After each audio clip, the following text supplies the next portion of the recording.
Biko ihe abụzi nchọka nzijelu onye obodo mana before them biko ekenecha m onye ọbụla na enweta vidio biko ebe ọbụla na enweta vidio akaba arụ share akabakwa na arụ subscribe na page anụ like ya na efolokwa anyị biko egedigo m vidio onye obodo mem nke gide ake kpọọ onye obodo ka kwuo nke bụ eziokwu ị na-achọ okwu ị na-achọ ezigbote okwu imebugo about church mee about pope mee about onye mee about onye anụnwa dọnọ n'ime ya si na ebu Catholic member na ebu nke a n'ime nke a n'ijikwa wee jee ụka ijewe ụka na ụka sega ụka asa look around you the moment when you think you are winning, that is the when you know you are losing, but the moment you begin to lose without you not knowing. I want to hear men survive one, and I want you to point at that thing for you. At least I'm in a go to Bible, yes. I know, but they are going to direct to you can now go. The fig tree Jesus belong. Say from today, let no man ever eat from you again. You want to see happen instantly.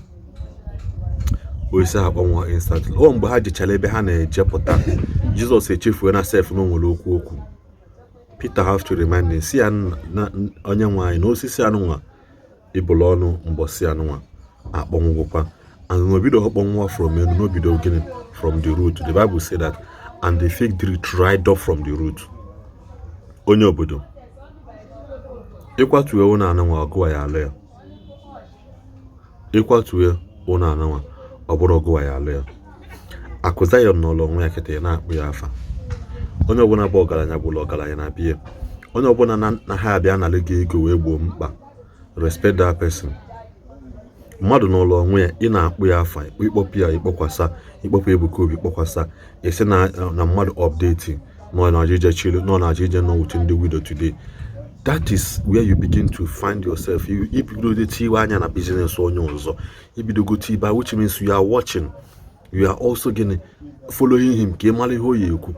Mmadụ nọ na bịa ọkpọghọ gị afa. You are the one has been calling him out all the time. Ka ịmara ihe o ya eme. Ị na-alụ nwoke ibe gị aka n'anya na-adụ ya aka n'obi. Ka ịmara ihe o ya eme for no good reason. Ajụọ gị na ke ihe akụza ya mme gị. Can you be able to identify sin ihe nwoke a mee gị? Ọ bịa be gị kpọọ gị iyi n'ọfụ ihe ị na-eme na like ya oke ndị eme ihe ị na-eme. You are a comedian, you are a content creator, you are a businessman. Why can't you stick to what you are doing? Stick to what you are doing onye obodo. Igbo Catholic member before ị gara ụka.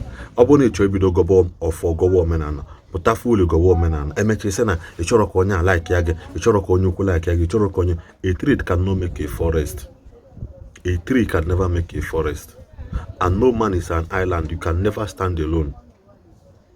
You need the lonya. Oh, big man, follow occasion na Bible, nobody came. You a big man. You may call this occasion one day, feeling I need to hear anybody. Nobody will come. Nobody will come. The place will begin to lack and begin to be irresponsible as a man. But now when you say that you don't send anybody, on back you do lack manners and also being irresponsible. Amo ha ihe nwoke amele gị. Ma kpụ ya anya ukwu ka ma kpụ ya jealousy ihe ọbụla ọ ya bụ onye akpọlọ. Mana wepụ anya n'ihe mmadụ. Ịchọ ikpegide ụka sị na ụka agwụna gị. You alone, there go Bible again. Even mother only fight to go this church anụnwa that did not succeed. Onwe ihe ndị otu unu na-emeketa mekali fero. Nothing. Onwe ihe ndị otu unu mekali kita mekali Pontius Pilate. Nothing. But at the end of the day, Pontius Pilate can wash his hand off this case because what? He had a dream. That's one part of the Bible in Akube. He had a dream. That is why he washed his hand off the case of Jesus Christ on the last minute. Nwoke anyị na-achọ ikwu na kedu ihe o mere gị kedu ihe akụza ya mere onye obodo ọ ihe nchọrọ ya ma biko ndị baa na the video ebe onye obodo na-akpọrị akụza ya mpage ntị anyị ma anya eme malụ nke alụrụ alụ anyị gba ndị ji ego gbalụ ndị na-ejighị ego mara ndị na-eme to show off ka ha gosi na ha ji. Onye ji ego ha na-egosi gị na oji, ọ na-egosi gị ojikwa na-eme gị ojidego bụ na ojidego. Anyị gwabụ ndị ụlọ gbagọrọ ọrụ ebido mmebe MC work 2013 2018 Chineke mere onwe ya afa n'isi m okwewatago nsoro na top 10 okwewatago rụba ọrụ ndị ọga from that 2018 anyị alụkatago ọrụ lụkata ọrụ jam kata ndị ọga mmadụ na onwe ndị ji ego mmadụ na-enwere ọga ndị ọga na-eburu oche. You can never see them on social media. Let me tell you the truth. Ndị ji ego nọrọ social media. Onye bịara na social media na hype onwe self billionaire, onye blade, onye bibego 1 naira onye afọ eji họ. Men ji nkụ nọ. Na them, but you don't need to know them. In fact, echi man ndị ji ego, lakolo most comedians or musicians agwagị men ji ego. N'ihe ma nụ da afafa except no ife mezeno bloggers ebuoye maọbụ ndị news ebuoye. Most of them are not so most of them enwe followers, couple 5 followers, 6 followers. On a to impress you as what? Ndị ji millions eri nne ụtụtụ. Go and verify. Then this video here what the new anchor yesterday 2nd of January no rifite. Ịma onye the guy bụ mana menu bego dunu menu show go to na abụghị ego ebe a more than 50 million to down. Mana ihe afọ na social media nke mmadụ bịa weta 200,000 okere 10,000 ya ye enu a na-etinye ha onye bụla ego ebigo ya ye enu foundation ka ya wa na-ebido na-eti na social media. Onye akọ ya bụ mme asị na onye na-eme ka onye Abakaliki ọ dịka na-akparị ndị Abakaliki keke mmadụ ga-esi wa foundation bie video TV na social media na ịwa foundation. Ibune maka n'ụmụ na alụsịbara sọ foundation ka awa obere fam ada gị for few days just obere fam tension abago ga alụ ipost efi eme stay calling for offering money ndị ọ na-ewe ka ọ na-ewe we are eating offering just obere fam tension abago ga alụ mmụọ adọbazi imi adọgo nkata ịga jen ma ọsị nwoke kwuchiri ka na-ebe obere fam adọ gị gị were 500,000 enyecha ụmụ aja jụnyala ihe na-esiri ike ndị na-achọ blessing n'aka Chukwu nyelego ka ewere ya ekechie jenye pozuo na enye ya 1 million onye agbara egbe n'ọkpa. Ọ bụrụ na esi na ego ndị ụka fine ama n'ọnụ ụka ka ego ahụ si wee bịa ọ bụgoro ego onyinye osigo n'ụka bịa mana inye ya pozuo n'ọ na-akpa gị ka o si pụta 1 million ndị na-eti mkpu etibe mkpu ụfọdụ asịba ịmara na nwere scarcity of gente ọga onwere scarcity of ihe enwe scarcity of money ebe a nọ mgbe ahụ enwe scarcity of naira ọkọhọm ama m kọọlụ na akpọ nje were ya bụrụzie mụnwa na-abụla milionia ya bụrụzie ebilonia na-eje bank ime bụ mmadụ bụ ebilonia n'obodo a ya nọ be gị mee kọl ewetara gị ego ọbụla ị chọrọ na be gị because why bankers ya achọkwado sef ka ị na-invest na their bank so ịkpọ the bank manager ebe ego gị dị madam ihe nyewu m 200,000 ifu na ọ dị na bank ọ dị bank na ha onwe ndị a na-enye iwe common man ego ka ị nwere akaụntụ ịbịa ya enyewa gị ya na this guy kịta ife onye godo onye na-achị ka bife emebe wedding ịmana onye a ịmara ya ka nyara ịgwa gị afọ ya mana ịmaghị ya mana anyị nwa na ọka mma ya mara na ọ gbasiri ike ihe mkpọ ihe afụrụ ya n'ilu akwụkwọ ndị ji ego nwande ịbata ọka echi gwa klọb gaa na Caesars ka sefa ka klọb a na-akpọ Caesar ijebafa agba iri gị fim ụmụ nwaanyị na-abịabere klọb epik ego ana na-ejigodo ezigbo nkụ ana ya ka mmadụ abịa n'ilu akwụkwọ na-eti mkpu na-alụ hype man na ego o nyere onye na-agba akwụkwọ na ego eji n'aka na-ebo ndụ nke a bụ bifo ebido wedding just ọ dịka bachelor's eve before the main wedding na-abịa. What is the main wedding? Elili ego ya if your body no food no join body if I abụla ife audio billionaire ọbụla ego Facebook ọbụla ihe nọ ndanye 200,000 n'elu ala etu ga-afa onye na-agaghị ego ebe a jagodo 3 million something na yo biko si gba na-eji ndị Anambra ndị ọgwụ ego ịchọrọ ifuru ilu gị anyị na-aga na-eme ofufe ndị ọgwụ ego itinye isi collect ya Mgbaba gafa ndị a niile nwere onye ihe ama fadọ n'ilu akwụkwọ fadi busy with business. He nwere time for social media. Social media bụ ha bịa ha mmalụ news na-eme mana awakwa Facebook real life. Nke a bụla online life. Enwe online life nwee offline. Ọ bụrụ ịbịa abịa na-eme mkpọtụ. Onwe ife eji ama menu ji ego. Ịma onye na-akpọzie nko. Ego na-eji ije. Ihe afụrụ ya na social media. Ezigbote ọgaranya ọkpata ndị ọgaranya niile akwụrụ ọtọ. Iji amụ n'ezi ya na mmanụ nyanwa. Very simple guy na-agara onwe.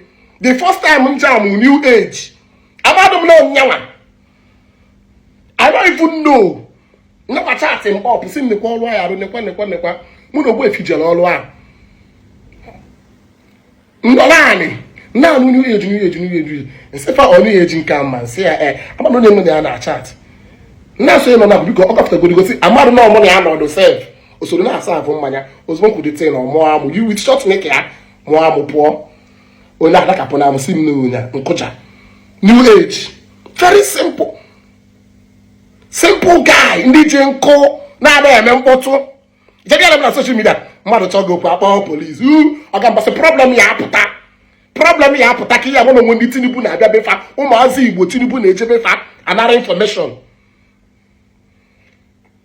gaa jụọ ese ike nne obifa bamijo nwa Jizọs n'alụ mgbe ri problem ya apụta ka ị ya ama na onwe ndị Tinubu na-akpọ na fon ajụ ọfa ka ife na-eme ịma na ọ bụla ile ndị na-enwere ka ọla fanụ ndị na-afụbele ego ka ya anọ anya dị ego na-asị onye bụla ebe ebugo ọnụnụbe ego iko dependent na ịghara ego one na enu bilod ahụ ole ka iji tọ bilod atọ ahụ ole ka iji wee tọ bilod n'ịtọghọ bilod atọ idegoro bilod like 8 to 10 years mana ọ dị eme mkpọtụ ọnwụ ihe bụ doings destọkapụrụ okwu sị gịnị result cancels insult ọ bụrụ ibe na-eme mkpọtụ they cannot pressure me to be who I am 2 million promise cancelled ọgọmaya egbu m 2 million ka akụbara gị aka na promise mmadụ 2 million cancel nwanyị ka akụbara gị aka ụmụoko ka asị yes it's better ọ ga-wele gị akpọ 10 widows na your ministry ihe eji ama ndị ji ego 10 widows na your ministry ka onye ọbụla 200,000 ime nwurie because why iji ego ama ndị ji ego ihe mkpọtụ ka a na-eme online na-awarị ndị a na-awarị ebe afọ nge nwa ahụ eji amụ eyi akwụ na egwu ebu ashawa eje nsu eji agboro eje Ọnịcha eji ịlụ gaanyị eje Aba eji gaanyị eje Amerịka ọ dịrọ possible na ndị a ndị nwunye so ndị ya na-emere ya bụ eweta 1 rapa 200 ka etetas etinye ya enu ebe kameraman fon ya vidio ebe a na-efe ego ọ ga-eji ho nọbụkwa ndị ji gara ada ese ma onwe mahadum gị na-eme efe ka unu melite ọnọdụ if not ọ by transfer asị na kaachị adịghị ọ ga-abịa ka mmele gị kọl ka eweta gị na ya mụnwa na-ejighị ego obere ma ejiji okeshọn eweta ego olu mie mint na ọbụla ego onyinye ọfịkọla afịkọ ọbụla ego gambling na ide play ide show emela kọl weta ọbụla ewere ego onyinye ụmụ ajadu ewere na-eme amansi ana-akụ ndị ji ego ana-akọrọ ha aka anyị nwere ejiri nkịta sị onye anwanụ ọ bụrụkwa onye aka billionaire na the billionaire nwanụ gbakọ ka can never be this kind of billionaire come on